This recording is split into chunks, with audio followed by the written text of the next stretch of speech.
Assalamualaikum warahmatullahi wabarakatuh. Alhamdulillah. Selalu saja lisan kita memuji Sang Pencipta Allah Subhanahu wa taala atas segala nikmat yang dilimpahkan kepada kita. Dan juga kita berharap kalimat syukur ini alhamdulillah akan menjadi tambahan amal kita pada hari kiamat nanti kelak insyaallah. Dan juga kita panjatkan selanjutnya salam hormat kita kepada utusan Allah Subhanahu wa taala, manusia terbaik, manusia yang telah disempurnakan jalur nasabnya, ilmunya, fisiknya oleh Sang Pencipta Allah Subhanahu wa taala. Dengannya lah risalah langit ditutup, dan lagi Nabi dan Rasul setelahnya, dan juga syariat yang dibawa adalah syariat yang paling sempurna. Dan Allah Subhanahu wa taala memerintahkan kita dan menjadikan sebagai ibadah yang mulia, yaitu membacakan salawat kepada Nabi sallallahu alaihi wa ala alihi wa sahbihi wasallam. Saudara beriman, pada siang ini kita akan membahas tema dengan judul lepas. Maksud saya adalah judul umum, bukan kajian kitab seperti biasa, yaitu ingatlah hari kembali kepada Allah Subhanahu wa taala. Saudara seiman, kita berharap di awal pertemuan ini Allah Subhanahu wa taala mengikhlaskan niat kita semuanya karena ingin menuntut ilmu, dan saya berharap tanpa mengurangi penghormatan kepada seluruh, kalaupun ada asatidzah yang ikut, para duat yang mengikuti ini, untuk mengizinkan kami menyampaikan ini bukan karena lebih tahu dan lebih pintar daripada antum sekalian, tapi kita menjalankan firman Allah Subhanahu wa taala, fadzakir fa inna dzikra tanfa'ul mu'minin. Saling memberikan peringatan karena peringatan akan bermanfaat bagi orang beriman. Juga menjalankan sabda baginda Nabi alaihi salatu wassalam, ad-dinu nasiha, ad-dinu nasiha. Agama ini semuanya nasihat. Dan juga dalam pemahaman yang benar adalah setiap mukmin dan muslim serta mukminah dan muslimah melihat apa yang sedang disampaikan dan bukan yang menyampaikan. Kalau disampaikan benar, kalau Allah, kalau Rasul, dan itu adalah sesuai dengan wahyu Al-Quran dan Sunnah, maka tentu saja, dan perkataan atau pernyataan para salafus salih, maka tentu saja kita akan menerima dan mengamalkan. Seperti itu kurang lebih. Baik, insyaAllah kita akan coba dengan izin Allah Subhanahu wa ta'ala membahas judul ini beranjak daripada surah Al-Baqarah, surah nomor 2 ayat 281. Ini sebenarnya asal mulanya judul kita. Kita bisa perhatikan teman-teman, dan bisa dibuka Al-Qur'annya, Al-Baqarah 281. Saya akan bacakan, A'udzubillahi minasyaitonirrajim. Bismillahirrahmanirrahim. Wattaqu yawman turja'una fihi ila Allah, thumma tuwaffa kullu nafsin ma kasabat wa hum la yudhlamun. Dan peliharalah dirimu dari azab yang terjadi pada waktu itu kamu semua dikembalikan kepada Allah. Kemudian masing-masing diri diberi balasan yang sempurna terhadap apa yang telah dikerjakannya, sedang mereka sedikit pun tidak dianiaya atau dirugikan. Ya. Tentu banyak sekali tafsir-tafsir ayat Al-Quran yang membahas tentang ayat ini ya. Namun sebelum kita baca beberapa tafsir yang membahas ayat ini teman-teman sekalian, kita coba lebih ke penyentuhan secara rasional, secara nurani tentang masalah peringatan ayat ini. Allah Subhanahu wa taala menjelaskan kepada kita, wattaqu yauman. Kata-kata wattaqu artinya takutlah, hati-hatilah, peliharalah dirimu. Mirip dengan surah nomor 66, surah Tahrim ayat 6-nya. Ya. Pada saat Allah Subhanahu wa taala memperingatkan kita untuk takut terhadap dan hati-hati terhadap neraka. Namun teman-teman sekalian, atau sebab kami menyusun atau menulis judul ini ya, adalah bagaimana kita membuat dan menggugah kesadaran dalam diri kita semuanya. Karena masih banyak di antara kita, atau mungkin termasuk saya sendiri tentunya. Saya mulai dengan diri saya yang terus saja lalai terhadap kehidupan di mana kita akan kembali kepada Allah Subhanahu wa taala. Coba renungi teman-teman. Pola yang setiap hari berputar dalam kehidupan kita ini. Bangun pagi kayak tadi misalnya, kemudian kita mulai beraktivitas, sholat subuh, setelahnya mungkin zikir, ada yang duduk sampai syuruk, ada kemudian yang sarapan, kemudian mulai menyusun program-program hidupnya, yang kerja-kerja, yang bisnis, yang mau silaturahim keluarga, yang mau ketemu sama temannya, yang mau safar, sekian banyak program yang kita lakukan. Kemudian berjalanlah sampai duhur, sampai asar, kemudian maghrib, kemudian isya, kemudian sampai lagi kita istirahat malam hari. Rutinitas ini, teman-teman sekalian, pastikan tidak akan berjalan terus-menerus. Pasti dia akan mentok di mana tidak ada lagi waktu kita untuk menggunakan aktivitas tersebut. Dan itu bukan cuma terjadi pada kita. Kepada para nabi-nabi manusia yang terbaik pun. Ada saatnya di mana diberhentikan oleh Allah Subhanahu wa Ta'ala semua aktivitas mereka itu. Dengan datangnya ajal. Siapa yang memungkiri kematian akan datang, teman-teman sekalian? Dia sangat misterius. Dia bisa datang kepada siapa saja. Jangan pernah tertipu dengan wajah kita. Yang tampan, yang cantik misalnya. Atau kulit kita yang masih kencang atau mulus. Jangan pernah tertipu dengan rambut kita yang masih hitam. Jenggot kita yang masih hitam. Jangan pernah tertipu dengan masih banyaknya, kita masih sehat dan banyaknya orang sehat di sekitar kita. Jangan pernah tertipu, teman-teman sekalian, dengan semua angan-angan duniawi. Ingin punya rumah yang lebih besar, ingin punya kendaraan yang lebih bagus, ingin punya perusahaan, cabang perusahaan lebih banyak. Ini boleh saja kita programkan, tapi jangan tertipu dengan itu. Jangan sampai itu membuat kita lalai. Berapa banyak orang yang meeting untuk bisnis akhirnya melewatkan waktu sholatnya. Hayya 'alas shalah, hayya 'alal falah, ayo salat, ayo menuju kepada kemenangan. Allah Subhanahu wa Ta'ala memanggil kita melalui lisan para muadzin. Mau orang Arab, mau orang Melayu, mau orang bule, mau orang hitam di Afrika, sama kata-kata muadzinnya. Hayya 'alas shalah, hayya 'alal falah, ayo mengerjakan salat, ayo menuju kepada kemenangan. Kemenangan dunia akhirat. Tapi karena dia, oh ini meeting nih, 1 miliar, 2 miliar. Nanggung nih, sebentar lagi misalnya ngobrol ya. Apalah lagi melamar, lagi ini, lagi itu, semuanya ditinggalkan, semuanya dikerjakan dan meninggalkan urusan akhiratnya. Padahal sebenarnya yang dia butuhkan adalah urusan akhiratnya, bukan urusan dunia. Dunia ini teman-teman hanya kita tunggangi murni bagi setiap orang mukmin dan mukminah untuk menuju kepada akhirat. Gak ada tujuan lain. Jadi makan kita, minum kita, tidur kita, bergaul, bekerja, semua ini harus untuk akhirat. Kita hanya tunggangi saja. Sehingga makan kita, minum kita diniatkan karena memberikan hak badan yang Allah Subhanahu wa Ta'ala datangkan rasa lapar supaya kita berikan hak badan makan. Haus pun adalah supaya kita memberikan hak minum, ya, cairan air untuk tubuh kita. Capek ngantuk untuk memberikan hak istirahat tubuh kita. Kemudian juga bekerja supaya kita bisa membiayai hidup kita. Dan ini semua digunakan untuk ibadah kepada Allah Subhanahu wa Ta'ala. Kembali kepada surah Az-Zariyat. Tujuan utama diciptakannya manusia dan jin. A'udzu billahi minasyaitonir rajim. Wa ma khalaqtul jinna wal insa illa liya'budun. Kami tidak ciptakan jin dan manusia kecuali untuk menyembah. Ya. Jadi untuk patuh kepada Allah Azza wa Jalla. Tidak ada tujuan lain. Ini harus, visi misi ini harus menjadi kendaraan utama kita. Tidak boleh yang lain. Sehingga kita sadar kita akan menuju ke sana. Semua orang teman-teman yang menjadikan akhirat sebagai targetnya, maka dunia ini akan kecil bagi dia. Kita akan dengarkan nanti banyak sekali riwayat-riwayat yang kita sampaikan tentang hinanya dunia, bagaimana kematian pasti akan datang. Kita sulit sekali untuk menghindar dari semua itu teman-teman sekalian. Ya. Makanya Syekh Utsaimin memiliki kata yang sangat bijak tentang dunia ini. Beliau mengatakan harusnya setiap mukmin ya, di dunia ini seperti orang yang masuk, semoga Allah melihatkan kita, ke WC.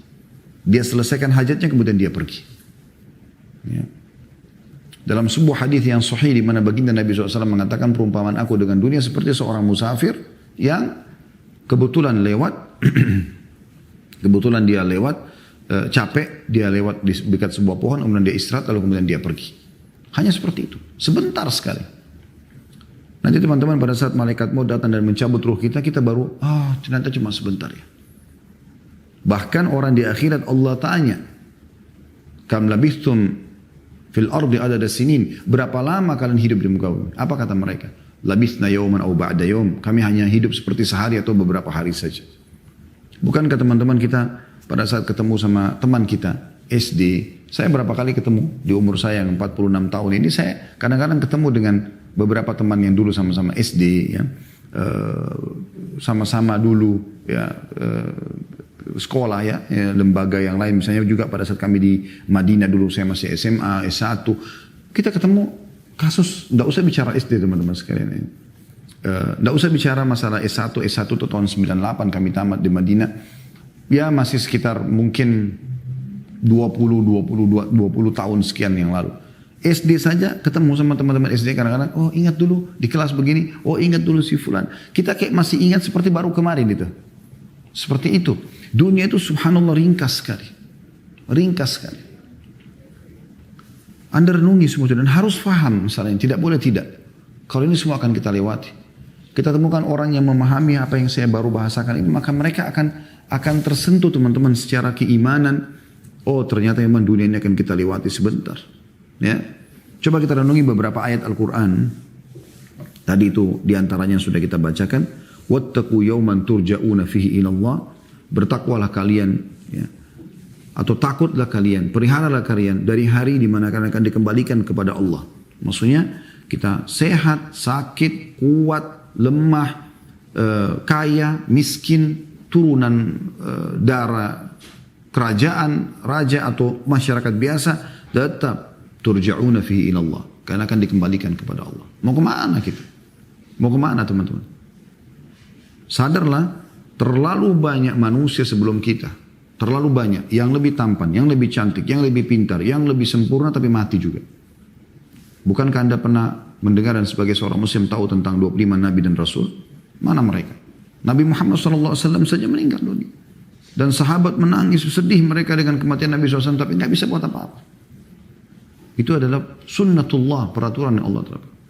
Berapa banyak orang sebelum kita yang jahat juga mati. Fir'aun, Haman, Qarun, ya, Namrud, dan bersama Nabi SAW Abu Lahab, Abu Jahal, Umayyah bin Khalaf, Syaibah, Walid, dan banyak yang lainnya.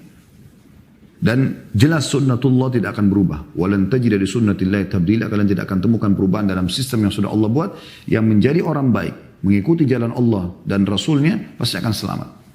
Mirip dengan Anda yang ngikutin di perusahaan teman-teman Anda yang lebih dulu bekerja di sana. Dan ternyata mereka adalah orang-orang yang baik, ya, orang-orang yang berprestasi, maka Anda akan sama dengan mereka. Anda ikut dengan teman-teman Anda yang suka lalai, malas masuk kerja, ya, suka ugal-ugalan, suka mencuri, menipu, Anda akan dipecat sebagaimana mereka juga kena hukuman. Begitu juga di dunia, Anda ikutin orang-orang yang fasik, ahli maksiat dan orang-orang yang kafir, Anda akan sama dengan mereka. Dan Nabi SAW ringkaskan dalam sebuah sabda beliau yang luar biasa. Ini termasuk jawami'il kalim. Adalah kalimat yang ringkas tapi memiliki makna yang dalam gitu. Ya, kata Nabi SAW, Al-maru ala dini khalili. Seseorang sesuai dengan agama, keadaan, keimanan orang di sekitarnya. Teman, sahabat dekatnya, lingkungannya. Falyandur ahadukum ila man yukhalil. Maka kalian harus pilih dan jeli sekali melihat orang yang berada di sekitarnya. Hati-hati. Jangan sampai salah ini. Ya. Kita akan kembali semua kepada Allah Subhanahu wa taala. Kemudian dikatakan tsumma tuwaffa kullu nafsin ma kasabat wa hum la yudhlamun. Dan akan diperlihatkan semuanya apapun yang kita lakukan baik atau buruk, bahkan gerakan-gerakan saja akan Anda lihat semuanya. Ya. Dalam salah satu ayat bagaimana Allah gambarkan tentang orang kafir pada hari kiamat. Ya. Mereka mengatakan apa? A'udzubillahi minasyaitonir rajim. Ma li hadzal kitab la yughadiru shaghiratan wala kabiratan illa ahsaha. Buku apa yang kami terima di buku amal? Tidak membedakan mana yang kecil, mana yang besar. Apa maksudnya yang kecil teman-teman sekalian? Bisa masuk dalam maknanya adalah kedipan mata pertama, tangisan pertama, gerakan tangan pertama. Semuanya waktu kita masih bayi keluar dari rahim ibu. Sampai gerakan terakhir. Semua tercatat. Apalagi amal baik, amal buruk. Ini gerakan-gerakan yang sudah lazim dalam tubuh kita tetap tercatat. Semuanya akan terlihat. Makanya sangat bodoh orang kalau menganggap Allah SWT tidak mengawasi dia. Allah tidak melihat dia. Umar bin Khattab mengingatkan masalah itu. Ingatlah sebelum mata kamu menuju ke satu tempat yang haram, ketahuilah Allah lebih dulu melihatmu. Ini secara keimanan memang. Gitu kan? Dalam tafsirnya, contoh misalnya tafsir Al-Mukhtasar ya. Ini dikeluarkan dari Markas Tafsir Riyadh. Ya, di bawah pengawasan Dr. Saleh bin Abdullah bin Humaid, Imam Masjidil Haram tentunya. Beliau mengatakan dan takutlah, saya langsung terjemahkan, dan takutlah kalian dari hari kiamat, hari kebangkitan. Hari kalian dikembalikan kepada Allah untuk perhitungan. Semua akan ditanya oleh Allah Subhanahu wa taala. Semuanya, yang mata kita lihat, yang telinga kita dengar, yang lisan kita ucapkan, yang dimakan, dimasukkan ke mulut kita, ditelan oleh tenggorokan kita masuk ke perut, yang tangan kita menjamah, kaki kita melangkah, kemaluan kita menyentuh, semuanya. Dia, Allah akan membalas setiap kebaikan atau keburukan, setiap orang tanpa mengurangi pahala dan tanpa menambah siksaan dari yang semestinya. Kalau dalam tafsir Al-Madinah Al-Munawwarah dikeluarkan dari Markas Ta'zim Al-Quran di bawah pengawasan Profesor Dr. Imad Zuhair Hafidh, Profesor Fakultas Al-Quran Universitas Islam Madinah, hafidhahumullah semuanya. Beliau mengatakan, wattaqu yawman, potongan ayat, ya. Dan peliharalah dirimu dari suatu hari, yakni hari kiamat, hari kebangkitan. Ini nggak bisa kita luput darinya. Ya, Anda selalu dalam Al-Fatihah membaca Maliki Yaumiddin. Dalam sholat wajib minimal 17 kali kita ulangi ayat ini. Bagaimana dengan sholat-sholat sunnah? Selalu Allah ingatkan, Raja pemilik hari kebangkitan. Dan juga salah satu rukun iman kita, iman yang kelima, iman kepada hari kiamat, hari dibangkitkan. Kemudian kata beliau, lanjutannya wattaqu yauman tadi, hari kiamat, turja'una fihi ila Allah, pada waktu kamu semua dikembalikan kepada Allah, yakni hari kematian kalian. Hati-hati, sebelum ke hari kiamat, prosesnya pintu, namanya kematian kalian akan masuk di pintu itu. Dan beliau menukil dari Ibnu Abbas radhiyallahu anhuma yang berkata, ayat Al-Quran turun ini, ayat ini adalah ayat yang terakhir turun kepada Nabi SAW. Dan antara turunnya ayat ini dan kematian Nabi SAW adalah 31 hari. Artinya ayat terakhir yang Allah ingatkan ya Nabi SAW dan umat Islam ini adalah ayat ini. Wattaqu yawman turja'una fihi ila Allah. Hati-hati kalian dengan hari di mana kalian akan kembali kepada Allah. Dan Rasulullah SAW bersabda, dahulu ada pedagang yang memberi utang kepada orang-orang. Dan apabila ia mendapati seseorang yang kesulitan untuk membayarnya, maka ia mengatakan kepada pembantunya, maafkanlah dia. Semoga Allah memaafkan kita. Maka Allah memaafkannya. Ini masih dinukil dalam tafsir tersebut ya.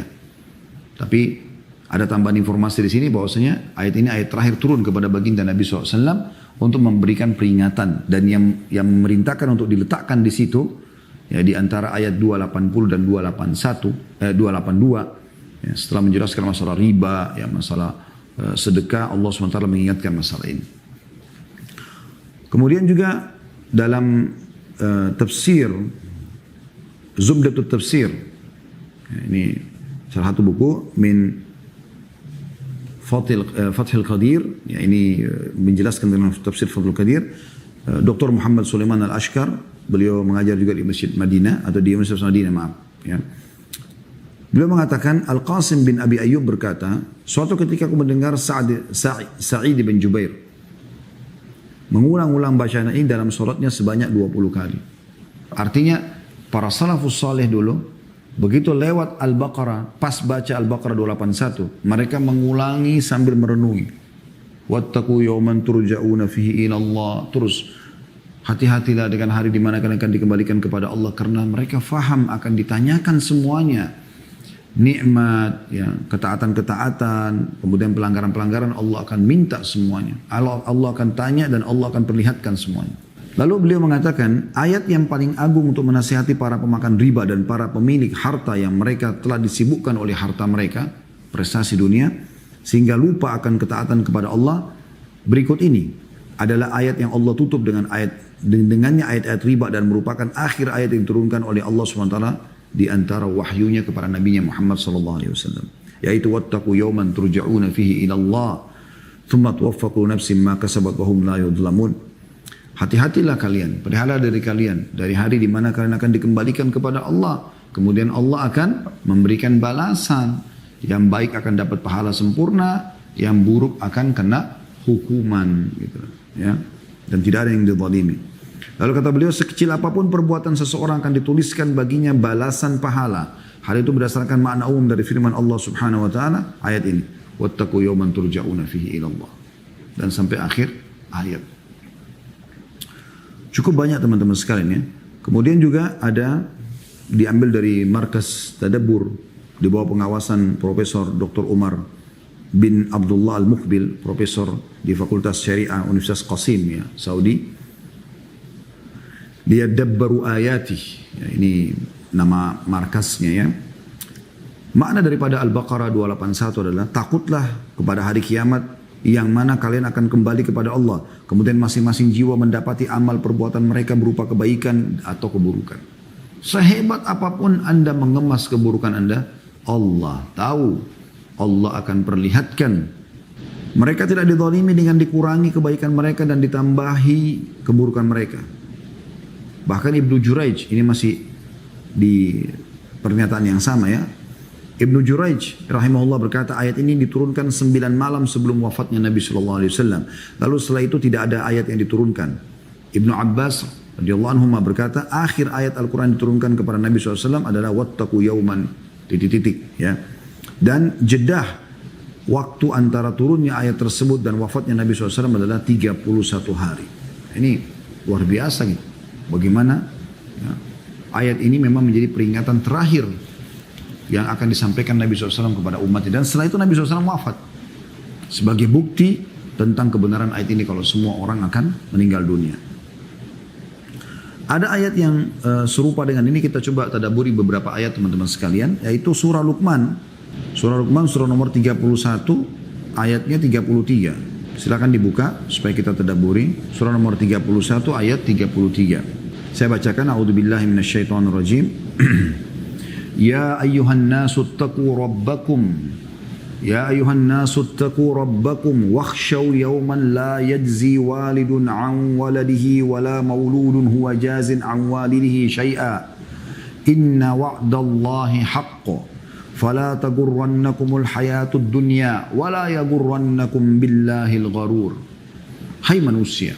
Di sini bukan cuma Allah panggil orang beriman. Biasanya Allah mengatakan ya ayyuhalladzina amanu, tapi semua manusia Allah panggil. Agar orang-orang beriman pun mendakwakan ini kepada orang-orang yang belum beriman. Selain untuk peringatan buat diri mereka. Hai manusia, bertakwalah kepada Tuhan. Patuh tunduk, takutlah kepada Tuhan. Dan takutlah suatu hari di mana hari tersebut seorang bapak tidak dapat menolong anaknya lagi. Dan seorang anak tidak dapat pula menolong bapaknya sedikit pun. Sesungguhnya janji Allah benar. Ada hari kiamat nanti tidak ada lagi orang bisa saling membantu. Orang kan lari dari satu sama yang lain. Ya. Dan ini janji Allah benar, pasti akan dibangkitkan. Maka janganlah sekali-kali kehidupan dunia memperdaya kamu. Maksudnya terus dalam kemaksiatan. Gunakan dunia untuk menuju ke akhirat. Dan jangan pula penipu atau syaitan maksudnya memperdayakan kamu dalam mentaati Allah. Ini ayat, dua ayat terakhir sebelum akhir daripada ayat surah atau Luqman, surah Luqman, karena sampai 34 ayat ya. Ini ayat 33-nya. Jadi ini ayat ini jelas sekali bagaimana menekankan kepada kita agar hati-hati karena kita semua akan kembali. Jangan terpedaya teman-teman sekalian dengan program-program hidup kita ini hanya membuat kita lalai. Selalu tunggangi program kita ini untuk akhirat sebagaimana sudah kami bahasakan tadi. Kemudian juga kita bisa lihat surah Al-Muzammil, surah nomor 39, ya, sebagai ayat-ayat tadabbur ya. Di ayat 17-nya, saya akan bacakan surah nomor 39, ayat 17 sampai ayat 19 ya.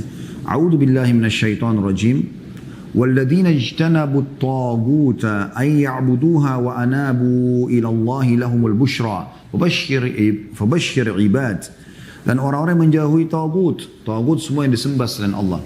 Dalam beberapa tafsir juga bisa bermakna para penyihir, dukun, ya, ahli-ahli syirik. Dan orang-orang yang menjauhi tagut, yaitu tidak menyembahnya dan kembali kepada Allah, maka bagi mereka berita gembira. Sebab itu sampaikanlah berita ini kepada hamba-hambaku. Allah memerintahkan Nabi SAW sampaikan. Siapa mereka? Ayat 18-nya. Alladzina yastami'una al-qawla wa yattabi'una ahsanah. Ulaika alladzina hadahumullah wa ulaika hum ulul albab. Yaitu yang mendengarkan perkataan, maksudnya ayat-ayat Al-Quran. Sekarang kita kenapa mulai dengan ayat-ayat Al-Quran? Supaya kita renungi apa yang dipesankan oleh Tuhan kita kepada kita. Agar hati-hati. Mendengarkan perkataan lalu mengikuti apa yang paling baik di antaranya. Maksudnya mengikuti perintah-perintah yang meninggalkan larangannya. Mereka itulah orang-orang yang telah diberi petunjuk. Telah diberi Allah petunjuk. Dan mereka itulah orang-orang yang mempunyai akal. Kemudian ayat 19-nya Allah Subhanahu wa taala berfirman, "Afaman haqqa 'alaihi kalimatul 'adzabi afa anta tunkidu man finnar?" Apakah kamu hendak merubah nasib hai Muhammad orang-orang yang telah pasti ketentuan azab atasnya, dan apakah kamu akan menyelamatkan orang yang berada dalam api neraka? Artinya kalau orang yang sudah diberi peringatan seperti ini tidak mau dengar, kemudian nanti mereka meninggal, tidak akan pernah bisa menyelamatkan. Bahkan Nabi SAW pun tidak bisa menyelamatkan orang yang meninggal dalam keadaan kufur. Kemudian Allah Subhanahu Wa Taala mengingatkan tentang masalah sesuatu yang pasti terjadi dan tidak mungkin luput dari kita, yaitu kematian. Ya. Bagi teman-teman yang hadir dalam acara kita ini seorang olahragawan, Anda pasti mati. Bagi Anda yang selalu menjaga makanan sehat, Anda pasti mati. Bagi Anda yang kaya raya, tinggal di komplek yang aman, ada security-nya, Anda pasti mati. Anda yang selalu ditemani oleh bodyguard yang menjaga Anda pasti mati. Tidak ada yang bisa luput. Anda atau orang yang tidak terjaga, yang sehat atau orang yang sakit, yang muda ataupun tua, yang kaya ataupun miskin, yang punya banyak pedayang-dayang bodyguard dan yang tidak, sama. Di saat mati, di saat itu malaikat maut datang dan mencabut ruh Anda. Perhatikan firman Allah Subhanahu wa taala dalam surah Al-Imran, surah nomor 3 ayat 185. Al-Imran surah nomor 3 ayat 185. Tidak mungkin luput dari kita ini. A'udzu billahi minasyaitonir rajim. Kullu nafsin dha'iqatul maut. Wa innama tuwaffawna ujurakum yaumal qiyamah. Faman zuhziha 'anil nari wa udkhilal jannata faqad faz. Wa mal hayatud dunya illa mata'ul gurur. Semua jiwa pasti akan merasakan kematian. Saya dan Anda.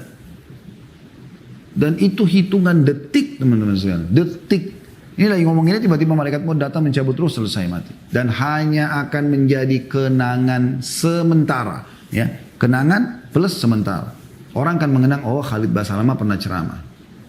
Ada kenang, selesai. Habis itu sudah berhenti semua aktivitas saya, nggak ada lagi. Kecuali memang ada buku yang tersebar, ilmu agama yang bermanfaat. Sebagaimana Allah, kalau orang ikhlas, Allah akan menjaga semua itu. Pada saat Imam Malik rahimahullah menulis buku Muwatta, kitab Muwatta beliau, itu banyak ulama di zaman beliau sibuk menulis juga kitab Muwatta, dan murid-muridnya pada datang mengatakan, wahai Imam, orang-orang yang selevel Anda sibuk menulis, menamakan buku mereka juga Muwatta. Kata Imam Malik kalimat yang masyhur, maka lillahi fahuwa bak. Semua yang karena Allah pasti akan kekal. Jadi kalau Anda nulis buku, Anda mau punya amal jariah setelah meninggal, maka ikhlaskan, pasti Allah akan kekalkan. Allah sampaikan Muwatta, dan sampai sekarang cuma satu Muwatta. Semua Muwatta yang lain hilang.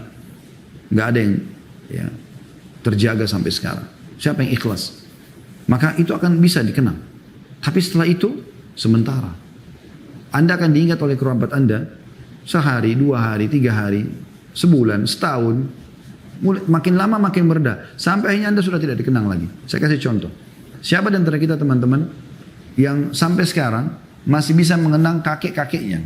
Kakek kita saja belum tentu kita kenang. Saya sekarang tidak bisa mengingat semua apa yang kakek saya lakukan dari kebaikan saja. Enggak usah bicara keburukan. Insya Allah mudah-mudahan keburukannya dimaafkan Allah kalaupun ada. Tapi kebaikan saja kita nggak bisa ingat semuanya. Ayah saja yang terdekat belum tentu semua kebaikan beliau kita bisa ingat. Bagaimana dengan kakeknya kakek misalnya, atau kakeknya ayah? Begitu juga Anda nanti. Anda akan dikenang mungkin oleh anak Anda, tapi tidak semuanya. Setelah itu cucu Anda sudah posisi kakek. Setelah itu cicit Anda sudah kakeknya ayahnya, dan seterusnya. Tidak akan dikenang lagi. Oh si fulan saja namanya, iya, selesai. Yang membuat Anda bisa dikenang adalah amal soleh yang Anda kerjakan. Itu iya. Jadi nukil perbuatan-perbuatan amal soleh, tentang sholat malam yang Anda kerjakan, tentang sedekah, tentang ilmu yang bermanfaat Anda sebarkan. Itu yang bisa dikenang. Dan lucunya, ini yang justru banyak ditinggalkan oleh orang, yang justru akan membuat dia akan terkenang. Gitu. Ya. Bukan untuk supaya disebut-sebut setelah meninggal, karena tadi tidak mungkin kalau tanpa ikhlas. Gitu kan. Tapi keikhlasan Allah akan hidupkan semua amal-amal yang tadinya dirahasiakan oleh seorang mukmin semasa hidupnya setelah dia meninggal. Makanya kita sekarang banyak menukil tentang ibadahnya dan perkataannya Hasan Basri, Sa'id bin Musayyib, apalagi sahabat-sahabat ridwanullah alaihim yang tidak bisa lagi disebutkan. Banyaknya amal solehnya Abu Bakar, Umar, Uthman, Ali, Talha, Zubair ridwanullah alaihim dan seterusnya. Akan terjaga semua itu. Tapi yang lain tidak akan. Pernah nggak teman-teman kita mendengarkan jenis baju yang mereka pakai, warnanya? Mungkin 1-2 riwayat, selebihnya udah nggak ada. Makanan kesukaannya ya, tapi orang sudah tidak pikir lagi bagaimana sih dulu bumbunya itu, orang sudah nggak pikir itu. Ya orang pikir itu sholat malamnya, sedekahnya, ya, amar ma'ruf nahi mungkarnya, itu yang sekarang malah orang jauhi itu. Mereka sibuk dengan urusan dunia, mereka lupa, gitu, lalai. Padahal semuanya akan kita tinggal. Sepatu, mobil, rumah, kenangan sementara pasti. Oh ini rumahnya si fulan, meninggal 1-2 hari masih dikenang. Setelah itu lama-lama ahli waris akan bagi, selesai.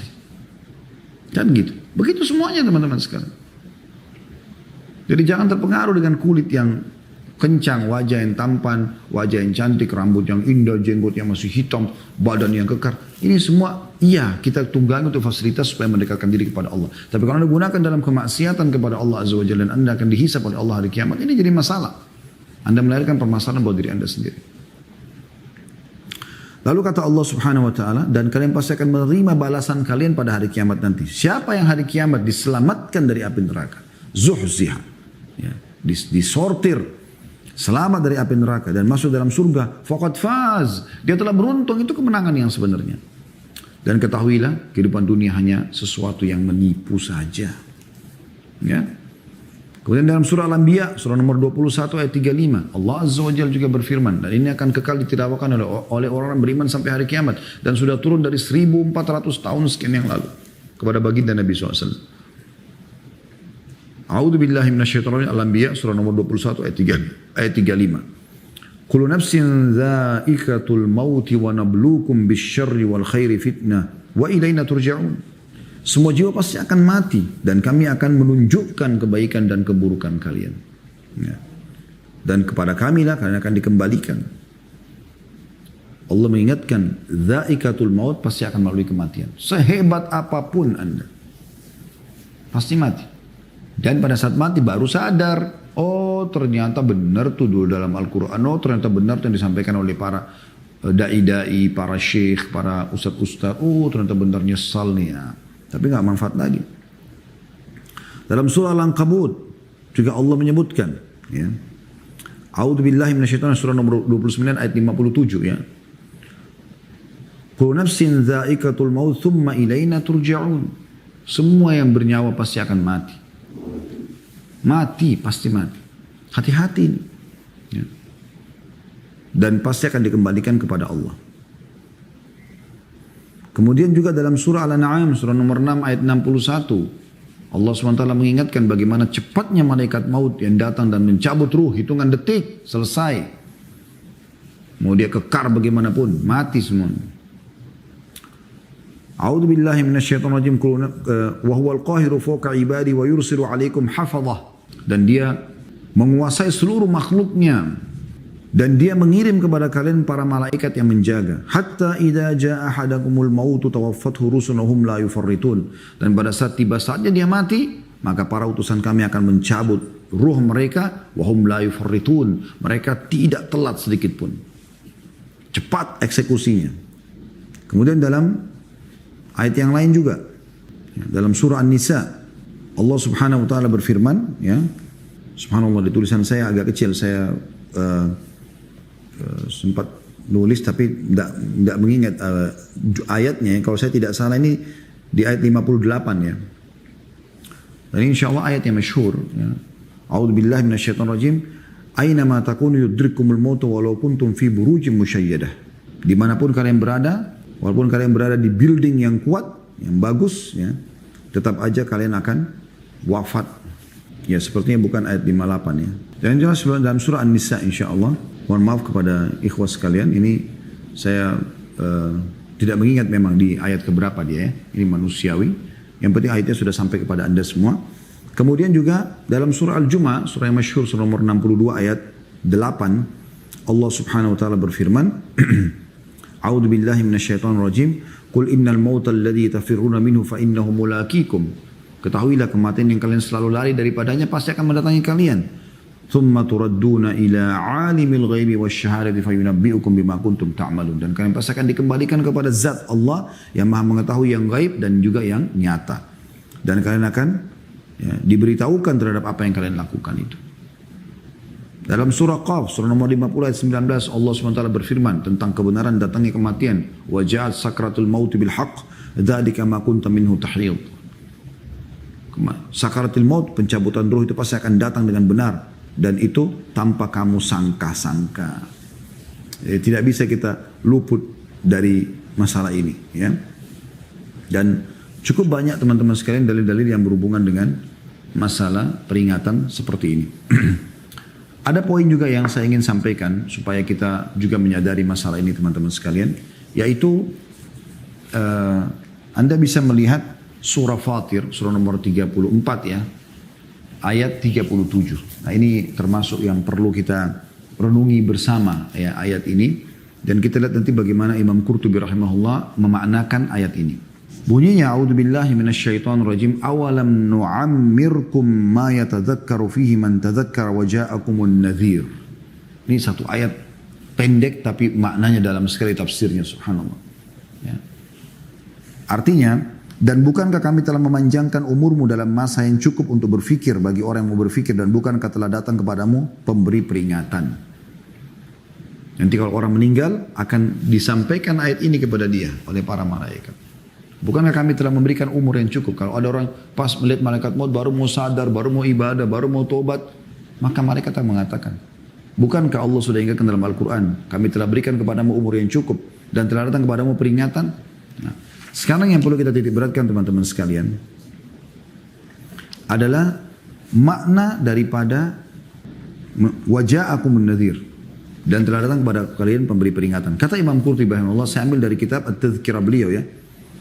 Tadhkirah ini mengingatkan tentang masalah bekal menghadapi kematian dan seterusnya sampai surga dan neraka sebenarnya. Dan ini ada beberapa bab yang sudah kami kaji, Anda bisa lihat di playlist YouTube insyaAllah. Kata beliau, menurut suatu pendapat, An-Nadhir, yang dimaksudkan, dan telah datang kepada kalian pemberi peringatan. Jadi orang kalau sudah meninggal nggak bisa dia katakan, oh saya tidak tahu kalau saya mau meninggal. Karena Allah sudah mengatakan kami datangkan peringatan sebelum kalian mati itu. Ada peringatan-peringatannya. Pemberi peringatan pada ayat tersebut maksudnya adalah demam. Sebagaimana dinyatakan dalam sabda Nabi SAW, demam adalah pemberi peringatan tentang maut. Ini perkataan beliau ya. Walaupun riwayat ini dilemahkan oleh Syekh Albani rahimahullah, namun ya, dalam tahqiq buku ini ya, dijelaskan di footnote-nya bahwasanya cukup banyak hadis-hadis yang sahih yang memang menjelaskan kalau demam dari panasnya api neraka, gitu kan. Tetapi ini perkataan Al-Qurtubi dalam tafsir tentang masalah demam. Dan siapa di antara kita yang tidak pernah merasakan demam, teman-teman sekalian? Dengan terasanya demam berarti sudah ada peringatan. Kalau ada peringatan kalian akan meninggal dunia. Kemudian kata Imam Qurtubi masih berlanjut, menurut Al-Azhari, maksud hadis di atas adalah demam merupakan delegasi maut. Jadi seakan-akan demam itu memberitahukan dan memberi peringatan akan datangnya mati. Makanya biasanya orang menjelang mati itu demam, suhu panasnya naik ya. Karena Anda tahu kalau sekarang orang mulai demam, pasti kalau sudah 40 langsung dirawat, nginep. Kita lihat bagaimana baginda Nabi SAW, Anda tahu riwayat pada saat beliau meninggal, demam. Ya, sampai diguyurkan sekian banyak bejana air ke tubuh beliau SAW. Demam. Nah, ini berarti telah datang peringatan. Siapa di antara kita yang belum datang peringatan demam padanya? Anda bisa jawab sendiri. Gitu ya. Kata Imam Qurtubi, dan ada pula pendapat yang mengatakan An-Nadhir di sini telah datang peringatan sebelum kematian tersebut, yang dimaksud adalah matinya keluarga. Siapa di antara Anda yang keluarganya belum meninggal? Meninggal semua kan? Nah, banyak yang sudah meninggal. Kerabat, kekasih, atau saudara. Yakni hal ini merupakan peringatan bagi siapapun yang menyaksikan bahwa dia pun akan mengalami peristiwa yang sama kapan saja. Bahkan dalam hitungan hari, jam, ataupun detik. Ya. Sebuah syair menjelaskan, kata beliau, yang terjemahnya, aku melihat kamu membawa mereka, para jenazah, dan tidak kamu kembalikan lagi. Tidak dibawa lagi ke rumah jenazah itu.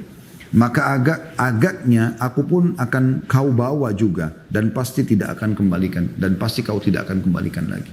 Jadi ini yang pendapat yang kedua tentang makna an-nadhir, waja'akumun nadhir, yaitu matinya orang-orang terdekat kita, tetangga, kerabat, siapa saja. Ya. Mungkin Anda sudah punya orang tua yang meninggal, nah seperti itu kurang lebih gambarannya. Kemudian pendapat lain juga makna nadhir, pendapat yang ketiga, ya, yaitu yang dimaksud adalah kesempurnaan akal yang baik mengenai hakikat segala sesuatu dan membedakan mana yang baik dan mana yang buruk. Orang yang berakal seharusnya beramal untuk akhiratnya dan menyukai apa yang ada di sisi Tuhannya. Jadi akal yang sempurna itulah yang dimaksud dengan an-nadhir. Ini kata Imam Qurtubi rahimahullah dalam tafsir beliau, dalam buku beliau.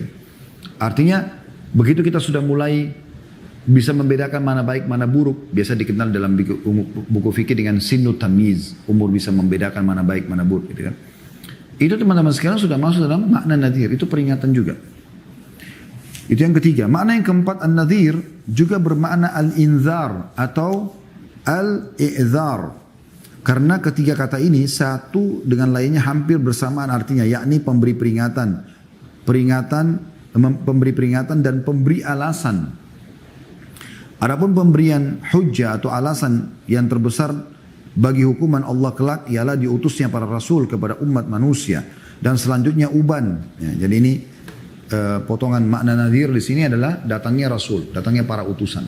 Nah itu termasuk, dan kita sudah tahu utusan Nabi besar Muhammad SAW sudah datang, dan ini adalah Nabi terakhir gitu kan, tidak ada lagi Nabi setelah beliau. Nah ini masuk makna. Makna yang lain juga adalah uban. Subhanallah, uban. Ya. Siapa di antara kita teman-teman, bahkan saya temuin beberapa orang ikhwah, mungkin masih umur 30 tahun sudah ubanan. Kalau 35, 38, 40, subhanallah. Ya kecuali sebagian orang memang Allah SWT berikan mereka gitu kan. Sebagaimana baginda Nabi SAW tidak meninggal kecuali ada cuma 2-3 lembar saja dari uban ya. Beliau SAW. Kata beliau dalam hal ini umur 60 tahun adalah merupakan pemberian hujah paling puncak. Karena usia 60 berarti telah dekat dengan medan kematian. Oleh karena itu sesungguhnya usia sekian adalah usia bertaubat, khusyuk dan berserah diri kepada Allah sambil menunggu datangnya ajal dan saat pertemuan dengan Allah Subhanahu wa taala. Namun tetap saja makna daripada uban di sini adalah kembali kepada setiap munculnya uban walaupun belum sampai 60 tahun. Biasakan orang kalau ada uban disembunyikan, dicabut, ya, diwarnai bagian daripada agama boleh. Karena Nabi SAW pada saat menemui Abi Quhafa, ayahnya Abu Bakar radhiyallahu anhu ajma'in pada saat masuk Islam pembebasan kota Mekah, itu karena ubannya semua rambutnya uban, alisnya, jenggotnya semua putih, maka Nabi SAW menyuruh setelah dia syahadat dikembalikan kepada istri-istrinya untuk disemirkan, diwarnakan. Yang penting jangan warna hitam. Tapi munculnya uban itu termasuk peringatan. Ya. Bisa juga bermakna adalah mencapainya orang umur 40 tahun. Mencapainya umur 40 tahun sesuai dengan firman Allah SWT dalam surah Al-Ahqaf ayat 15. Ya, makanya Allah perintahkan orang yang sudah 40 tahun untuk membaca doa ini. Al-Ahqaf 15 berbunyi a'udzubillahi minasyaitonir rajim. Hatta idza balaga ashuddahu wa balaga 40 sanatan qala rabbi auzi'ni an ashkura ni'mataka alayya. Ini sampai sini potongan ayatnya diambil oleh beliau. An ashkura ni'mataka allati an'amta alayya. Ya. Sampai sini saksi bahasan diambil oleh beliau. Walaupun ayat masih bersambung ya. Sehingga apabila dia telah dewasa dan umurnya mencapai 40 tahun, maka dia berdoa, ya Tuhanku tunjukilah aku untuk mensyukuri nikmat-Mu yang telah Engkau berikan kepada atau karuniakan kepadaku. Kata beliau, Allah Azza wa Jalla memperingatkan bahwa orang yang telah mencapai umur 40 tahun sudah waktunya menyadari betapa banyak nikmat yang telah dikaruniakan Allah kepadanya. Makanan, minuman, pakaian, oksigen, luar biasa. Nah, saya merasakan dan teman-teman yang sudah 40 tahun merasakan masalah itu. Dari kita masih bayi sampai kita dewasa sekarang. Apa yang kurang dari nikmat Allah Subhanahu wa taala? Semuanya sudah Allah berikan. Sudah waktunya menyadari, kata beliau, betapa banyak nikmat yang telah dikaruniakan Allah kepadanya dan juga kepada kedua orang tuanya, lalu mensyukurinya dan kembali disyukuri dengan cara ibadah kepada Allah dan taubat dari dosa-dosa. Malik rahimahullah berkata, saya lihat para ahli ilmu di negeri kita gemar mencari dunia. Mereka bergaul dengan masyarakat hingga seseorang dari mereka mencapai usia 40 tahun. Jika mereka telah mencapai usia 40 tahun, maka mereka mengasingkan diri dari masyarakat. Jadi artinya ada di antara mereka yang mengambil inisiatif seperti itu. Ada sebuah cerita kata Imam Qurtubi di sini, saya bacakan. Seorang alim yang gemar bersenang-senang, dia senang menyendiri di kebunnya di tengah-tengah teman-temannya. Selain mereka tidak diizinkan masuk. Tengah dia berada di kebun itu, tiba-tiba dia melihat seseorang di sela-sela pepohonan. Maka dia marah dan berkata, siapa yang mengizinkan orang ini masuk? Jadi kebun ini cuma dia sendiri. Dan yang bisa masuk hanya orang-orang yang dikenal saja. Tiba-tiba dia lihat ada orang di pepohonan, lalu dia marah. Siapa yang mengizinkan masuk? Maka datanglah orang itu lalu duduk di hadapannya dan berkata, apa pendapat Tuhan tentang seseorang yang punya hutang, tapi dia beranggapan boleh saja tidak membayarnya? Hakim boleh memberinya tempo jika itu dipandang baik, jawab orang alim itu. Hakim telah memberinya tempo, kata orang tadi yang tiba-tiba jadi tamu di kebunnya, tapi tidak memberinya manfaat dan tidak menghentikannya dari sikap acuh dan enggan membayar. Maka kata orang alim tersebut, dia harus dihukum. Kalau orang itu sudah dikasih tenggang waktu tapi tetap tidak mau bayar utang sementara dia punya kemampuan. Lalu kata orang itu, sesungguhnya hakim itu telah bersikap lemah lembut terhadapnya, bahkan memberinya tempo lebih dari 50 tahun. Kata si penanya melanjutkan pembicaraannya. Sang alim menundukkan kepala dan keringatnya bercucuran dari wajahnya. Sementara itu orang yang bertanya pergi meninggalkannya. Setelah sadar dari ketermenungannya, orang alim itu mencari-cari kemana penanya tadi pergi. Kata penjaga pintu, tidak ada seorang pun yang masuk dan tidak ada orang yang keluar. Maka kata orang alim tersebut, pulanglah kalian kepada teman-temannya. Mulai saat itu dia tidak pernah menampakkan diri kecuali dalam majlis ta'lim guna mengajar saja. Ini salah satu kisah dinukil oleh beliau gitu ya.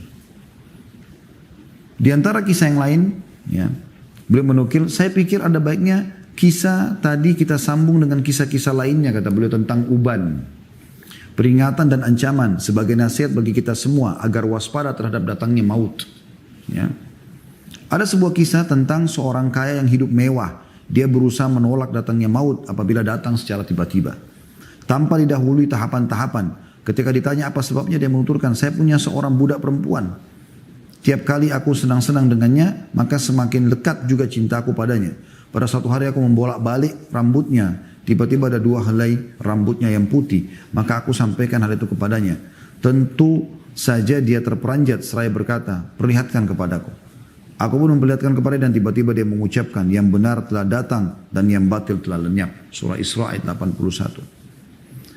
Sejenak kemudian dia memandangiku seraya berkata, ketahuilah, andaikan tidak ada kewajiban atasku untuk mematuhimu, niscaya aku tak akan kembali kepadamu. Maka biarkan aku siang dan malam ini untuk menghimpun bekal akhiratku. Maka aku berkata, tidak disebut dermawan, juga tidak mengapa. Dia marah. Apakah engkau menghalangi aku dari Tuhanku? Padahal dia telah memberikan aku akan segera kembali kepadanya. Peringatan. Lalu dia berdoa, ya Allah gantikanlah cintanya kepadaku dengan kebencian. Maka malam itu rasanya tidak ada yang lebih aku sukai selain menjauhkannya dariku. Bahkan kemudian aku menawarkannya untuk dijual. Dan datanglah kepadaku seseorang yang berani membelinya dengan harga yang aku inginkan. Namun ketika aku akan menerima bayarannya, wanita itu menangis mengatakan, bukankah ini yang kau inginkan? Tanyaku. Demi Allah, katanya, sesungguhnya tidak ada sesuatu pun di dunia ini yang lebih aku sukai selain dirimu. Tapi maukah engkau sesuatu lebih baik daripada uang bayaran itu yang diberikan tentang diriku? Maka kata tuannya, baiklah, apa itu? Kata dia, merdekakan aku karena Allah Azza wa Jalla. Jawabnya, kata si budak tadi. Hal itu aku akan membuatmu memiliki sesuatu yang lebih besar daripada memiliki diriku. Dan memberimu pahala lebih besar daripada harga diriku.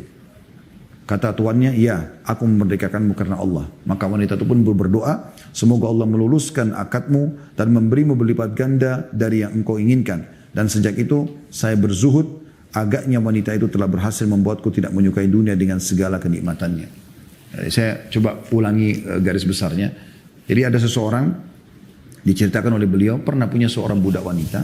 Kemudian dia sangat mencintainya dan juga dia sering bersenang-senang dengannya. Satu waktu dia duduk sama budak tersebut, karena dia cinta maka dia mengeleh-ngeleh rambutnya dan dia temukan ada 2 lembar rambut putih. Di kepalanya si budak ini, budak wanita ini. Maka dia pun mengatakan, saya menemukan 2 rambut putihmu. Ya. Mungkin kalau biasa suami istri sambil bercanda gitu kan, ketawa-ketawa. Tapi ini budak ini punya keimanan, maka dia mengatakan, coba lihatkan kepadaku. Maka begitu dia lihat, dia kaget. Gitu kan. Lalu dia mengatakan, ringkasnya adalah, ini saatnya peringatan dari Allah sudah datang. Tolong tinggalkan saya dan biarkan saya beribadah kepada Allah. Maka majikannya awalnya tidak mau. Mengatakan itu terserah saya gitu kan. Ringkas cerita, majikannya pun ingin menjual dia. Sampai ada orang yang mau membeli dengan harga yang bagus gitu. Nah pada saat berjual dan sudah akan menerima bayarannya, maka budak itu menangis, si wanita tadi. Karena zaman itu budak bisa diperjualbelikan. Dia pun menangis, lalu dia mengatakan, maukah kamu mendapatkan sesuatu yang lebih baik daripada bayaran itu? Karena tidak ada sesuatu yang lebih saya cintai daripada kamu di dunia ini. Kata si budaknya kepada majikannya gitu. Kata majikannya apa itu? Dia bilang, kau bebaskan saya karena Allah. Maka akan menjadi amal soleh buat kamu. Tiba-tiba si majikan juga tersentuh, maka pun dia bebaskan. Kemudian dia pun ya, dibiarkan melakukan aktivitasnya ibadah kepada Allah. Dan si majikan ini pun menjadi sadar terhadap harusnya zuhud terhadap dunia. Dan hanya dia meninggalkan sebagian kenikmatan itu. Rabi' ibn Haytham rahimahullah menggali sebuah liang kubur di belakang rumahnya. Dan setiap hari beliau selalu masuk lalu ke dalamnya. Kemudian dia duduk. Dan dia merenungi bagaimana liang lahat ini akan dia masuki. Kemudian dia juga akan ya, dia akan dimasuki satu waktu dan tidak akan keluar. Kalau sekarang dia masih bisa keluar, maka dengan itu dia tidak pernah ketinggalan sholat malam. Hasan Basri rahimahullah pernah, ini tentu sudah keluar dari pendapat Qurtubi, karena kalau kita ingin baca buku ini cukup besar, ini 2 jilid buku ini ya. Pernah beliau mengantar jenazah sambil beliau berzikir kepada Allah Subhanahu wa taala. Sambil beliau berzikir, ada anak muda di sebelahnya. Tapi tentu zikir dia sendiri pribadi, ada zikir yang dia mau lakukan gitu, bukan karena ngantar jenazah, karena tidak ada zikir khusus pada saat antar jenazah gitu kan. Maka seorang anak muda di sebelahnya, karena dia ini adalah seorang guru, maka ditanyakan, wahai imam, kenapa anda berzikir? Maka dia mengatakan, Hasan Basri rahimahullah, berzikirlah wahai anak muda, karena yang sedang kita antar sudah tidak bisa berzikir lagi. Jadi bagaimana memaksimalkan waktu teman-teman sekalian? Bagaimana memaksimalkan waktu? Ya. Imam Qurtubi juga menukil kisah, ya, saya tutup dengan itu dari buku ini ya. Kisah, maksudnya saya bukan tutup pengajian karena masih ada hal yang ingin saya sampaikan berhubungan dengan masalah hinanya dunia ini dengan beberapa dalil, insya Allah mudah-mudahan ini bisa menutup pengajian kita. Beliau menukil sebuah kisah, ada seseorang di kota Madinah, dulu terkenal dengan kaya rayanya, hartanya banyak, orangnya tampan, keturunannya banyak. Satu waktu dia bercermin lalu dia melihat ada 2 buah uban di jenggotnya. Maka tiba-tiba pada saat itu dirinya bergemetar, tubuhnya gemetar, kemudian dia seperti orang stres gitu ya, dan akhirnya keluarganya mengira dia gila. Dia pergi ke masjid, orang ini pergi ke Masjid Nabawi dan tidak mau keluar dari Masjid Nabawi. Tidak mau keluar, di Masjid Nabawi terus. Itu Anda bisa dapatkan dalam kitab tazkiran disebut oleh Imam Qurtubi ya. Di bab tentang masalah penjelasan tafsir surah Fatir tadi. Ya. Dia mengatakan, maka dia sudah tinggal mungkin sekitar berapa belas tahun ya, atau puluhan tahun di dalam. Saya tidak bacakan dari bukunya karena cukup panjang kisahnya, maka saya ringkaskan. Dia sudah tinggal sekian belas tahun atau sekian puluh tahun di Masjid Nabawi dalam kondisi dikira gila oleh kerabatnya. Anak-anaknya semua hidup dan dia rupanya pantau dari jauh ini seperti apa perkembangan ahli warisnya pada saat dia tinggalkan. Setiap didatangi pasti dia lari sembunyi di sekitar kuburan Nabi SAW, maksudnya di sekitar masjid situ. Yang jelas ada satu orang anak muda datang dari Irak, kemudian ingin tinggal di Masjid Nabawi beberapa hari, kemudian dia akan pulang ke Irak, orang soleh. Gitu. Dia coba mengenali wajah orang-orang yang ada di saf pertama di Masjid Nabawi, tidak terlalu banyak orang pada saat itu, tidak seperti sekarang tentunya. Kemudian dia lihat ada orang ini. Orang ini sedikit aneh bagi dia. Jadi kalau ada orang ajak ngobrol, dia buat dirinya seperti orang gila. Tapi kalau tidak ada orang, dia buka Al-Quran, dia baca Quran, dia lagi berzikir, dia berdoa. Dan di saat orang kosong Masjid Nabawi, dia membersihkan masjid. Dia sapu-sapu masjid, dia bersihkan masjid. Tidak ada yang tahu. Satu waktu dia tanya orang-orang di sekitar situ, dia bilang, siapa orang ini? Mereka bilang, ini orang kaya di Madinah, tapi sudah lama, belasan atau puluhan tahun sudah gila di sini. Setiap kerabatnya datang cari dia, mau ambil dia, pasti dia lari keliling-keliling dan sembunyi di dekat sekitar kuburan Nabi SAW, ya, sekitar rumah beliau maksudnya. Sallallahu alaihi wasallam. Maka dibiarkan saja. Dan dia juga tidak mengganggu orang di masjid. Maka anak muda ini penasaran, karena melihat gelagat orang ini, kalau didatangi pasti dia buat dirinya kayak orang gila. Tapi kalau lagi tidak ada orang lihat, dia baca Quran, dia berzikir, ini aneh ini gitu. Seperti ada yang ganjil gitu. Kuasa Allah SWT mau sampai kepada kita semua pada hari ini ceritanya teman-teman sekalian. Dan itu sudah ditulis dalam buku kitab At-Tadhkirah punya Imam Qurtubi beberapa ratus tahun yang lalu, karena beliau adalah ulama yang hidup di Spanyol ya, di masa keemasan Islam dulu. Yang jelas teman-teman sekalian, anak muda ini tinggal di kota Madinah 3 hari. Pada saat mulai hari itu dia penasaran, dia ingin tahu bagaimana aktivitas orang ini. Dari jauh dia memantaunya. Pada saat masjid kosong, orang ini baca Quran, berdoa, bersihkan masjid gitu. Dan di malam hari, selalu tiap malam dia ke Baqi, ke kuburan para sahabat ridwanullah alaihim. Kemudian dia coba dari jauh dengar, orang ini selalu menangis di Baqi dan selalu mengatakan, ya Allah, kalau sudah tiba saatnya ampunilah hambamu ini. Dia berdoa kepada Allah SWT agar diselamatkan. Gak mungkin orang gila seperti ini gitu. Dan kita cerita selama 3 hari dipantau, aktivitasnya selalu sama. Gitu kan? Aktivitasnya sama. Setelah 3 hari dia ingin pulang ke Irak, maka dia pamit kepada orang-orang yang dia kenal di masjid, termasuk pada orang yang dianggap gila ini. Tapi dia tunggu orang-orang sudah tidak ada, kemudian dia pamit. Dia mengatakan, wahai paman, saya dari Irak, saya seorang budak, saya datang berapa hari di sini dan saya ingin pamit ke Irak. Kemudian dia buat dirinya seakan-akan gila gitu, kayak ngoceh sendiri ya.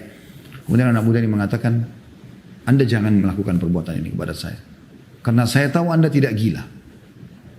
Maka tiba-tiba orang tua itu kembali ke arahnya, dia mengatakan, dari mana kau tahu saya tidak gila? Dia bilang, terus terang selama 3 hari saya ikutin aktivitas Anda. Kalau Anda gila tidak mungkin seperti ini. Anda cuma membuat diri Anda seperti gila kalau sedang diajak ngobrol oleh orang. Tapi kalau orang tidak ada, Anda berzikir, Anda berdoa, Anda baca Quran, Anda bersihkan masjid. Malam hari selama 3 hari ini saya ikutin Anda selalu ke baki. Dan Anda selalu berdoa kepada Allah Subhanahu Wa Taala.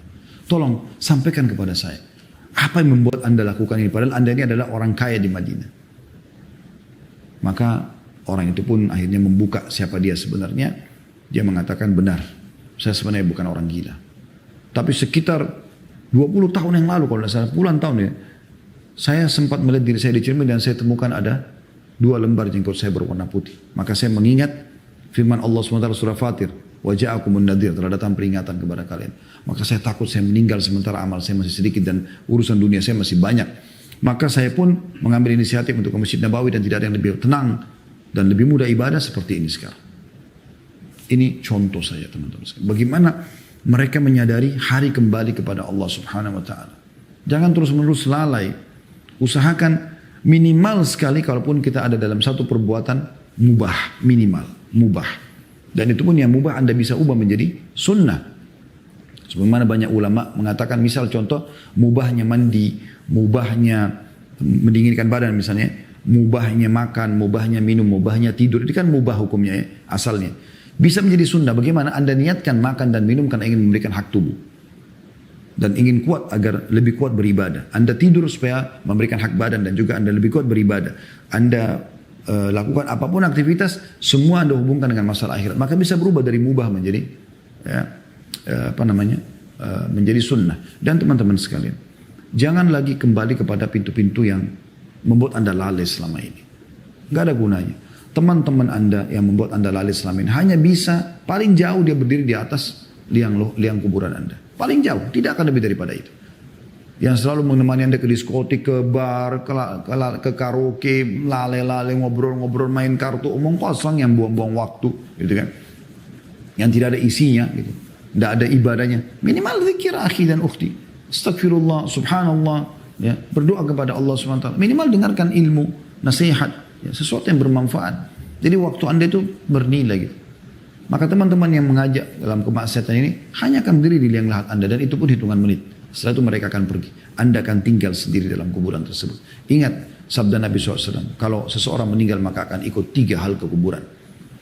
Keluarganya, hartanya, dan amalnya. Dan akan pulang 2. Harta, keluarga dan hartanya akan pulang. Dan tinggal bersama yang satu yaitu amal.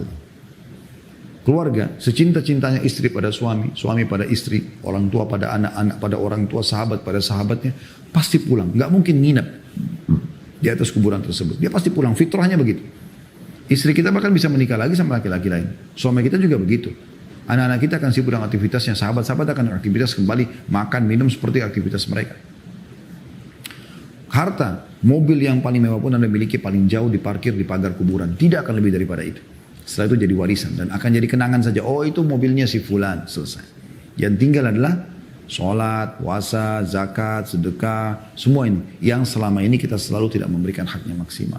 Amalnya akan menemani dia. Dan dalam banyak hadis sahih dijelaskan, itu akan sangat bercahaya terang kalau dia amal saleh. Dan akan buruk tampaknya kalau dia amal buruk, teman-teman sekalian. Baik, saya akan bacakan beberapa hal juga yang mungkin kita harapkan ini bisa menggugah kita teman-teman agar jangan terus-menerus lalai dengan urusan dunia ini. Walaupun kita boleh, bukan tidak boleh sekali lagi, ya, untuk memikirkan dunia ini, karena Allah SWT mengatakan dalam surah Al-Qasas, surah nomor 28 ayat 8 ayat 77 ya. A'udzubillahi minasyaitonir wabtaghi fima ataka Allahu daral akhirah wa la tansa nasibaka minad dunya. Kejarlah apa yang Allah janjikan untukmu di akhirat sana dan jangan lupakan bagianmu dari dunia. Maksudnya tetap kamu penuhi kebutuhan duniamu, makan, minum, bekerja, menikah, tapi akhirat nomor 1. Digunakan untuk akhirat. Jadi orang mukmin juga tidak benar kalau dia meninggalkan dunianya sama sekali. Karena dia butuh juga untuk bekerja. Dia bisa tunggangi untuk mendapatkan membangun masjid dengan hartanya, dia membangun rumah anak yatim, membantu orang miskin dan seterusnya, gitu kan? Tapi ingat Allah Subhanahu wa taala menggambarkan kepada kita tentang dunia ini. Supaya jangan lagi teman-teman berjor-joran, berantem, ribut, ghibah, fitnah, segala macam gara-gara masalah dunia ini. Ya. Allah Subhanahu wa Ta'ala mengingatkan kepada kita dalam surah Hadid ayat 20-nya, A'udzu billahi minasyaitonir rajim. I'lamu annamal hayatud dunya la'ibun wa lahu wa zinatun wa tafakhurun bainakum wa takathurun fil amwali wal aulad. Al-ayah. Ketahuilah bahwasanya kehidupan dunia ini hanya kehidupan bermain-main saja dan perhiasan serta berbangga-bangga di antara kalian dengan jumlah harta dan anak. Begitu saja, dia tidak abadi. Semua akan kita tinggalkan. Begitu juga dalam surah Yunus, surah nomor 10 ayat 24, Allah SWT berfirman, A'udzu billahi minasyaitonir rajim. Innama mathalul hayatid dunya kama'in anzalnahu minas sama'i fakhtalata bihi nabatul ard.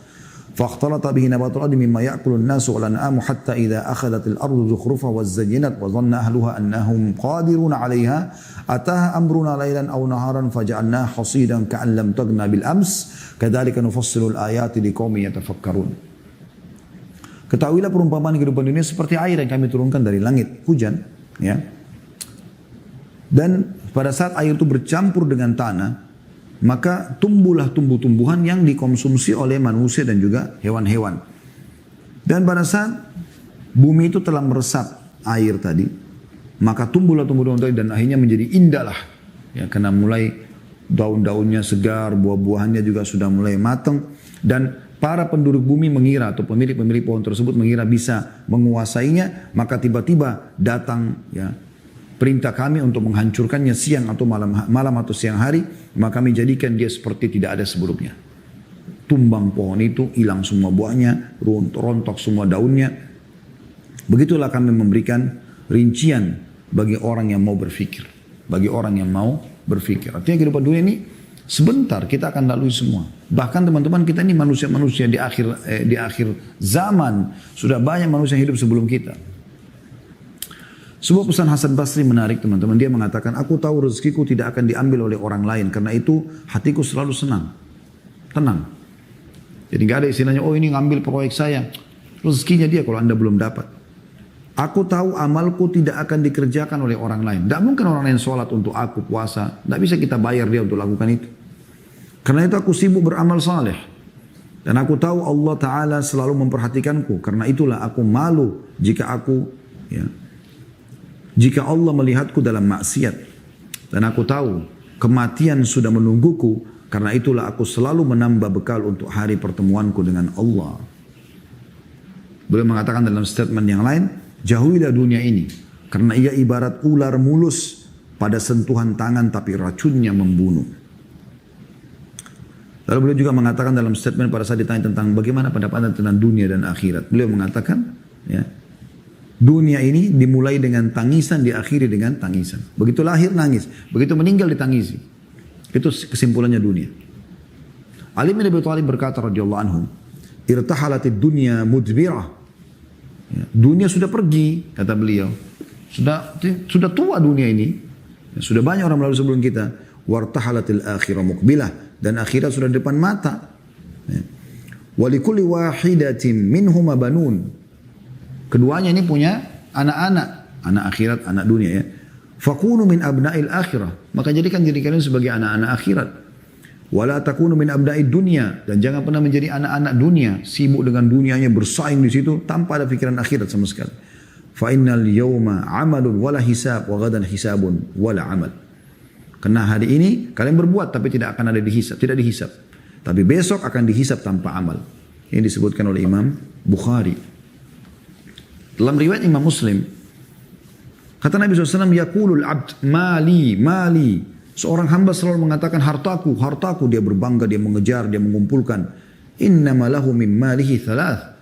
Ketahuilah bahwasanya harta yang dia sibuk bersaing, ya, mengumpulkan itu, tidak ada kecuali 3 hal saja. Ma'akala fa'afna. Apa yang menjadi makanan kemudian habis. Dia beli makanan, minuman habis. Aula bisa fa'abla. Atau dia pakai baju kemudian rusak. Punah, robek. Au a'ta faktana. Atau dia bersedekah, maka akan mendapatkan hasil nanti. Ada balasan. Wa ma siwa dzalika fahuwa Zahibun wa tarikuhu linnas. Yang selain daripada itu akan hilang dan akan ditinggalkan untuk manusia. Kemudian juga sabda Nabi SAW hadis Bukhari. Mengingatkan kita semua. Kun fid dunya ka'annaka gharibun au abiru sabil. Jadikan dirimu di dunia ini seperti orang asing ataupun hanya orang yang lewat saja. Dalam riwayat lain, ya, wa'ud nafsaka min ahlil kubur. Dan persiapkan dirimu bahwasanya kau akan menjadi penghuni kubur yang 1 kali 2 meter tuh. Sebesar luas apapun rumahmu di dunia, tetap akan seperti itu. Kembali ke liang lahat yang 1 kali 2 meter itu. Wa kana Ibnu Umar radhiyallahu anhu ma yaqul, dan Abdullah bin Umar radhiyallahu anhu berkata, "Idza amsayta fala tantadhirus sabah." Kalau kau tiba sore hari, jangan pernah menghayal tiba di pagi hari. Jangan tunggu pagi hari, belum tentu kau sampai di situ. Wa idza asbahta fala tantadirul masa, dan kalau kau tiba di sore hari, di pagi hari jangan tunggu sore hari, belum tentu kau sampai. Wa khudh min sihhatika li maradik, dan selalu maksimalkan masa sehatmu sebelum kau sakit. Wa min hayatika li mautik, dan hidupmu untuk matimu. Peringatan-peringatan emas yang luar biasa. Hadis riwayat Bukhari. Juga sabda Nabi SAW, mali walid dunya, ada apa aku dengan dunia ini? Ma'ana wad dunya, ya. Dan ada apa aku untuk mengejar dunia ini? Innama mathali wa mathalud dunya kamathali rakibin dhalla tahta syajaratin thumma raha wa tarakaha. Perumpamanku dengan dunia ini hanya seperti orang yang sedang lewat menunggangi kuda, kemudian dia istirahat sebentar di bawah pohon, lalu kemudian dia pergi dan meninggalkannya. Riwayat Bukhari. Nah, ini luar biasa. Peringatan lain teman-teman sebagai penutup, sabda Nabi SAW yang masyhur. Beliau mengatakan, Atani Jibril faqal.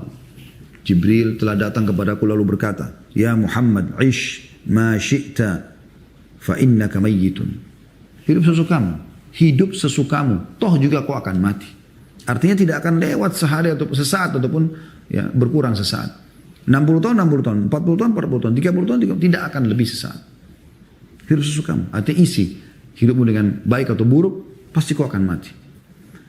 Wa ahbib ma syi'ta wa ahbib man syi'ta fa innaka mufariqun. Cintai siapa saja yang kau suka, tapi pasti kau akan berpisah dengannya. Wa'mal ma syi'ta fa innaka majziyun bihi. Berbuat sesukamu, tapi kau pasti akan dibalas sesuai dengan perbuatanmu itu. Baik, kau akan dapat yang menyenangkanmu, kalau buruk kau juga akan sedih. Wa'lam anna syarafal mu'min qiyamuhu bil lail wa izzuhu istignahu 'anil nas. Hadis hasan diriwayatkan Al-Hakim. Yang artinya beliau mengatakan, dan ketahuilah kemuliaan seorang mukmin, dia sibuk dengan sholat malamnya dan juga dia tidak bergantung pada manusia. Juga kata Nabi SAW, ini berhubungan dengan urusan muamalah dunia kadang-kadang ya. Ada banyak orang hanya karena atasannya yang dia dahulukan, mertuanya, pasangannya, anaknya, siapalah. Walaupun Allah murka, ini nggak boleh. Nggak boleh teman-teman. Perhatikan sabda Nabi SAW, Man ardan nasa bisakhatillah. Siapa yang membuat manusia ridho, tapi itu adalah kemurkaan Allah. Wakkalahu Allahu ilan nas. Allah akan buat dia bergantung pada manusia. Wa man askhatan nasa biridallah kafahu Allahu mu'natan nas. Dan barang siapa yang membuat manusia marah tapi itu adalah keridhaan Allah, misalnya dia lagi buat maksiat kita ingatkan, dia lagi tinggal lalai dari ketaatan kita ingatkan, kemudian dia marah tapi itu membuat Allah ridha, maka Allah akan membuat dia tercukupkan dari manusia. Hadis ini disebutkan Ibnu Hibban dalam sahihnya. Kemudian ada juga hadis yang lain, kila ya Rasulullah, ditanya kepada Nabi SAW, wahai utusan Allah, ayyul mu'minin afdal, orang mukmin mana yang paling baik, yang paling afdal, ya, yang paling luar biasa di sisi Allah Subhanahu Wa Taala. Faqala ahsanuhum khuluqa, orang yang paling baik akhlaknya di antara mereka. Qala fa ayyul mu'minina akyas, lalu ditanya lagi, ya Rasulullah, orang mukmin mana yang paling cerdas? Ini yang kita inginkan nih. Ya. Qala aktsaruhum lil maut dzikra wa ahsanuhum liman ba'dahu isti'dada. Orang yang paling banyak mengingat kematian dan yang paling banyak punya persiapan untuk menghadapinya. Ulaikal akyas. Mereka adalah orang-orang yang paling cerdas. Ini closing yang luar biasa dalam materi kita teman-teman. Itu yang paling cerdas. Riwayat Ibnu Majah dengan sanad hasan. Kemudian teman-teman sekalian dalam riwayat Tirmidzi juga Nabi SAW mengatakan innal qabra awwalu manazilul akhirah. Ketahuilah kuburan yang akan kalian datangi nanti, yang selalu kita ngantar tetangga kita, kerabat kita dengan geranda jenazah, lalu kita taruh di kuburan, lalu kita tinggalkan. Itu adalah negeri awal, tempat tinggal awal, akhirat. Fa in naja minhu fama ba'dahu aisar minhu. Kalau dia berhasil lolos dari kuburan tadi, maka yang setelahnya lebih mudah bagi dia. Wa in lam yanju minhu fama ba'dahu ashaddu min. Kalau dia tidak lolos dari kuburan tersebut karena dosa-dosanya, maka di akhirat nanti hari kebangkitan lebih berat daripada itu. Qala wa ma ra'aitu manzaran qattun illa wal qabru afdha'u minhu. Ya, afdha'u minhu artinya aku tidak pernah melihat pemandangan, kata Nabi SAW, yang lebih serem, ya, lebih menakutkan daripada kuburan itu. Beliau juga mengatakan pada saat melihat ada satu jenazah sahabat lagi dikuburkan, lalu kemudian beliau mendudukkan lututnya di tanah sambil menundukkan kepala dan meneteskan air mata sallallahu alaihi wasallam. Lalu beliau setelah mulai agak tenang, beliau mengatakan, ya ikhwani, wahai saudara-saudaraku, limithli hadza fa'iddu. Hadis Hasan riwayat Ibnu Majah. Dalam keadaan untuk inilah persiapkan diri kalian. Persiapkan diri kalian. Allahu a'lam. Jadi ini semua adalah hal yang harusnya kita jadikan sebagai peringatan-peringatan teman-teman sekalian. Dan saya ingin menutup dengan sebuah hadis yang masyhur di kalangan para asatidah kita dan sering diingatkan, insyaAllah. Hadis ini perlu kita jadikan sebagai pegangan supaya kita menilai dunia dengan hadis ini, bukan dengan yang lainnya. Apa kata Nabi SAW riwayat Bukhari dalam adab mufrad beliau, man asbaha minkum aminan fi sirbih. Siapa yang tiba di pagi hari dalam kondisi, ya, aminan fi sirbih. Ini Imam Bukhari maknakan dengan beberapa makna. Sirbihi, sarbihi, ada beberapa makna. Siapa yang tiba di pagi hari dalam kondisi aman, ya, di dirinya, bisa bermakna di rumahnya, bisa bermakna di negerinya. Mu'afan fi jasadi, sehat badannya. Indahu qutu yaumi, dia punya makanan dia bisa makan hari itu. Faka'anna mahizat lahud dunya, maka pastikan seperti dunia telah berkumpul semua padanya. Karena memang hanya hari itu yang kita butuhkan. Kewajibanmu hai muslim di saat kau hidup saja. Setelah kau meninggal tidak ada kewajibanmu lagi. Kewajiban memberikan nafkah istri, nafkah anak, kewajiban sholat, kewajiban semua semasa kau hidup. Kalau kau sudah meninggal sudah berhenti semuanya itu. Ya. Tapi Allah mudahkan kita teman-teman bisa mendapatkan tambahan amal setelah kita meninggal dengan cara tentunya kita coba, ya, sebagaimana sudah kita tahu amal-amal jariah, punya amal-amal jariah, ilmu yang disebarkan, sungai yang dialirkan, sumur yang digali, masjid yang dibangun, jembatan, jalan, fasilitas umum dan seterusnya. Lakukan itu teman-teman sekalian, ya. Dan hati-hati sekali jangan sampai kita meninggal teman-teman justru dikenang keburukan kita. Ya, saya juga ingin mengingatkan kembali diri saya. Saya kadang-kadang berhubungan sama sahabat dekat saya, Dr. Husain Jabiri, hafizahullah, seorang dokter di kampus kami di Madinah. Sekarang seangkatan dengan kami, sahabat dekat saya. Kadang-kadang kalau kami sering telepon, biasa saling memperingatkan satu sama yang lain. Satu waktu pernah, pada saat telepon, saya selalu bilang, siapa yang duluan memberikan nasihat? Itu dia mengatakan itu. Waktu itu dia bilang, coba kau Khalid. Saya tidak sengaja kenapa lisan saya mengucapkan ini. Saya mengatakan, bagaimana, siapa menurut kamu, ya, saya bilang sama dia dalam bahasa Arab terjemahnya. Saya bilang, siapa yang menurut kamu ulama yang paling kamu hormatin di Saudi ini? Dia bilang, Syekh bin Baz rahimahullah, seorang ulama yang mufti Saudi yang masyhur. Terus saya bilang, kenapa? Dia bilang, karena Masya Allah dia sebarkan ilmunya, ulama besar, mufti Saudi. Sekarang orang banyak dapat hidayah karena dia. Dia sebutkanlah kebaikan-kebaikannya.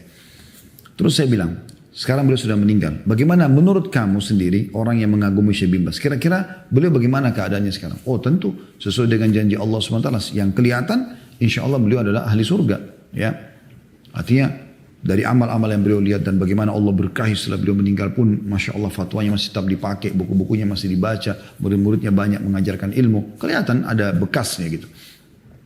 Lalu saya katakan, apa yang kau katakan itu betul. Saya pun sepemahaman dengan itu. Tapi nasihat saya adalah buat dirimu dan buat diri saya, jadikan dirimu seperti Syekh bin Baz pada saat sudah meninggal. Maksudnya apa?